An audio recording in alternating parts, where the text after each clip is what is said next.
Ao vivo e em cores, um grande abraço a você, amigo ligado conosco aqui dentro do Toque de Bola. E finalmente começou a Copa do Mundo e o Brasil sai na frente. Larga com uma vitória contra a equipe da Croácia, jogando em São Paulo, na Arena Corinthians, ou Itaquerão, por 3-1. Mas o resultado do jogo não diz o que foi a partida. É bom, é ótimo, é maravilhoso. O Brasil soma 3 pontos na partida. Mas se você deixar a paixão de lado, deixar o amor pela seleção brasileira de lado e analisar friamente como compete a nós, que enxergamos o jogo com a razão e não com a paixão, meu amigo, o Brasil pulou uma fogueira tremenda. A Croácia foi um adversário dificílimo. O Brasil decidiu o jogo no segundo tempo quando não fez definitivamente uma grande atuação.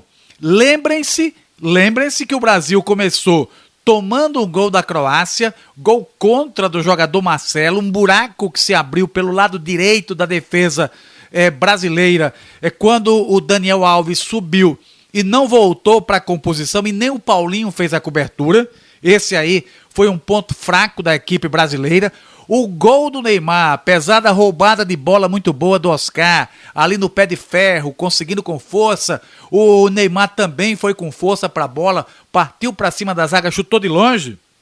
Se os senhores observarem direitinho, o Neymar pegou quase que de raspão na bola e ela vai no canto e o goleiro adversário, o goleiro da equipe da Croácia, falha.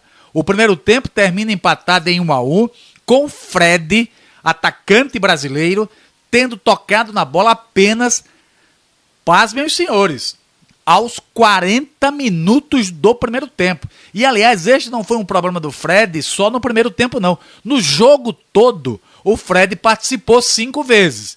Essa bola do primeiro tempo, que ele pegou aos 40 minutos, a do pênalti, que a gente vai falar daqui a pouco, uma outra cabeçada e depois 2 bolas em contra-ataques, já quando o Brasil vencia por 2-1. E o Brasil passou a vencer por 2-1 com a colaboração maravilhosa, fantástica, sensacional do árbitro japonês Yushi Nishimura.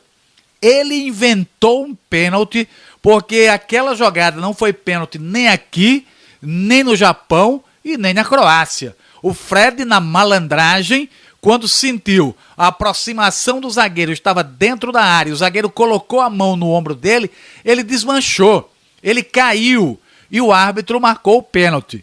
E olha que na cobrança do pênalti, o goleiro ainda foi para a bola. Se o Neymar tivesse batido um pouco mais lento, o goleiro teria feito a defesa.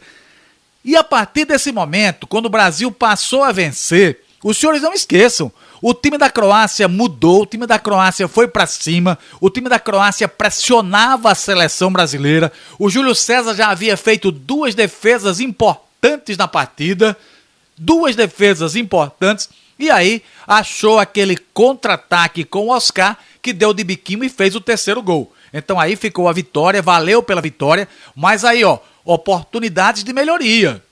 O Fred voltou a repetir, quando eu digo Fred, falo seleção brasileira, voltou a repetir aquele problema do isolamento, que a gente já havia comentado aqui quando dos amistosos.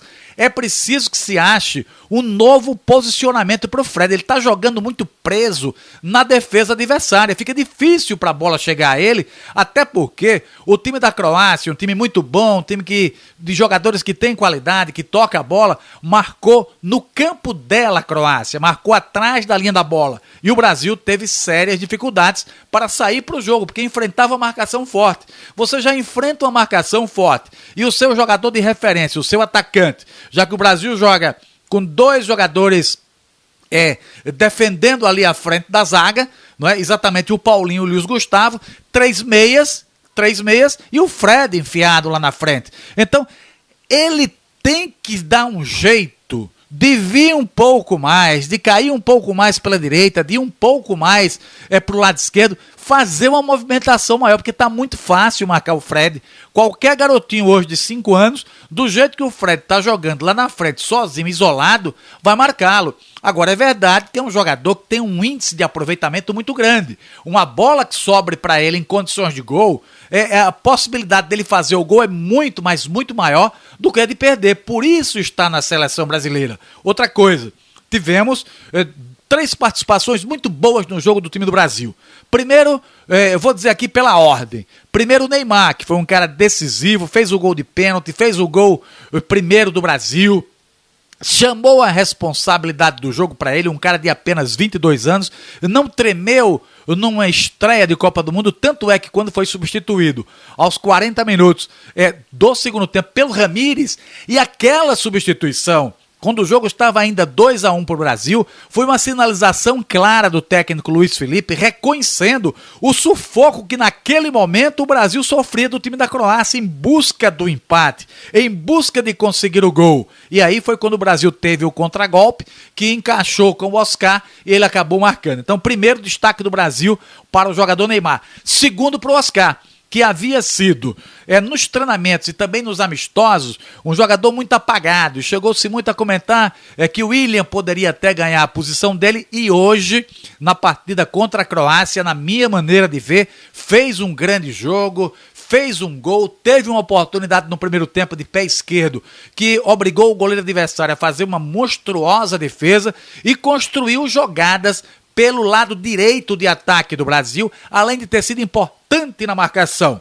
E depois, o Luiz Gustavo, postado à frente da zaga do Brasil, que atuou praticamente como um terceiro zagueiro, jogando ali entre o Thiago e entre o Davi Luiz, que também tem que ser destacado nesse jogo. Agora, me desculpem, mas eu pergunto ao amigo, qual foi a produtividade do Hulk na partida?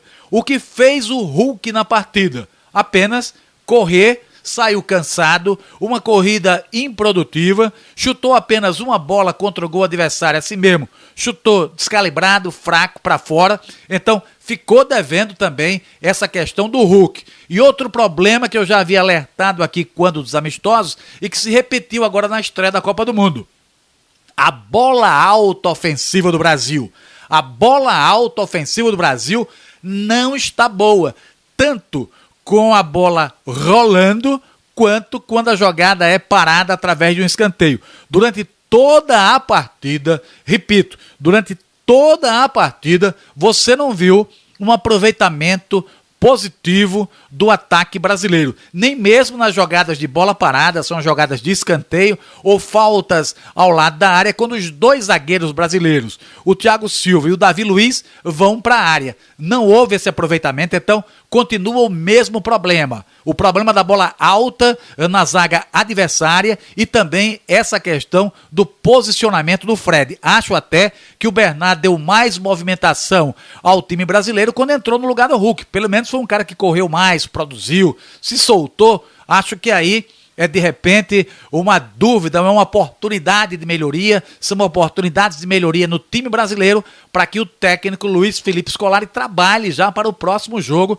contra a equipe do México. Foi bom a vitória, repito, foi maravilhosa, mas o Brasil precisa melhorar. A gente não vai chegar aqui apenas porque houve uma vitória, com um placar de 3-1, com a ajuda da arbitragem, chegar aqui e ser indecente com você, amigo torcedor que acompanha o nosso trabalho e que confia no trabalho da 96. A gente tem que ser, apesar de querer a vitória do Brasil, querer que o Brasil vá bem, querer torcer para que o Brasil seja campeão, analisar friamente o que aconteceu dentro do campo. Para ser campeão do mundo, precisa melhorar. O futebol apresentado contra a Croácia na estreia do Brasil não é futebol de time campeão do mundo. Então, isso aí fica posto com relação ao jogo. E o último ponto que eu gostaria de abordar aqui nessa estreia da seleção brasileira é exatamente a politização do torcedor.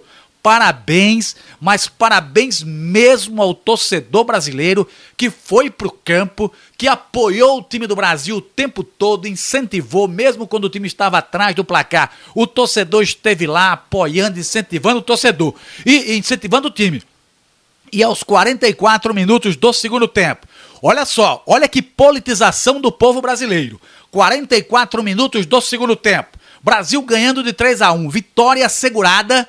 Aí veio aquele coro da insatisfação, da revolta do torcedor brasileiro com tudo que está acontecendo no lado político do Brasil. E aí, a presidenta Dilma, que normalmente fica à frente, ali na tribuna, onde é o lugar das autoridades, ela fica à frente. Observem que no jogo de hoje ela ficou um pouco mais atrás.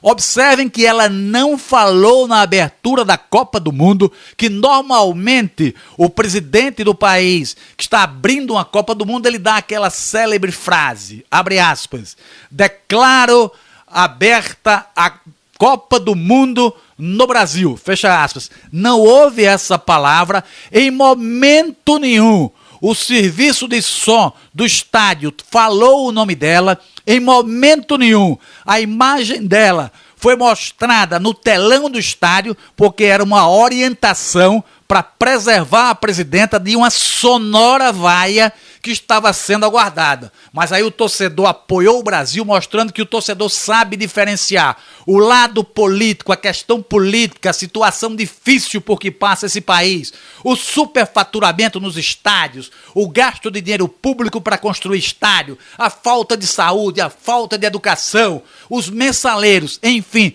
tudo isso o torcedor soube separar. E aí, 44 do segundo tempo, Brasil ganhando, torcedor feliz, mas ele deu o recado. Ele deu o recado que não vai engolir, que não vai deixar que a Copa do Mundo seja usada politicamente por quem quer que seja. E o que foi que se ouviu no estádio?